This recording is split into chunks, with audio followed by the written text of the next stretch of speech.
Hello everyone, তোমরা সবাই কেমন আছো? তো আজকে চলে এসেছি এবার একটা নতুন ভিডিও নিয়ে। চলো পুরো ভিডিওটা দেখতে থাকো। এদিকে আমি কারি পাতা নিয়ে নিয়েছি এবং আলুগুলোকে কেটে এরকম ছোটো ছোটো করে কেটে বাটির মধ্যে রেখে দিয়েছি। আর এদিকে বাদাম আর শুকনো লঙ্কাও নিয়ে নিয়েছি। আর কড়াইও বসিয়ে দিয়েছি তেল গরম হওয়ার জন্য। আর আলুগুলোকে তুলে গামছার মধ্যে শুকোতে দিয়ে দিয়েছি, মানে যাতে জলগুলো ঝরে যায়। তো কড়াইয়ের মধ্যে দিয়ে দেওয়ার পর আলুগুলোকে আমি ভালো করে ভেজে নিচ্ছি।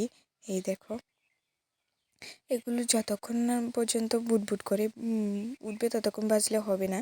যতক্ষণ পর্যন্ত মানে ঝুরি ঝুরি হয়ে যাবে ততক্ষণ পর্যন্ত ভাজতে হবে। এই রেসিপিটা আসলে আমি ইউটিউবে দেখেছিলাম, তো আমার খুব ভালো লেগেছিলো, সেজন্য আমি তোমাদের সাথে শেয়ার করেছি।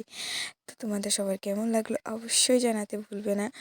তো এই দেখো, আর আমি খেয়েছিলাম, খুব ভালো হয়েছে। কিন্তু প্রথমবারে ওটার মধ্যে নুন দেওয়া যাবে না। পরে যখন শুকনো লঙ্কাগুলো বাদামগুলো সব মিক্সড করা হয়ে যাবে তখন স্বাদ মতো একটু নুন দিতে হবে।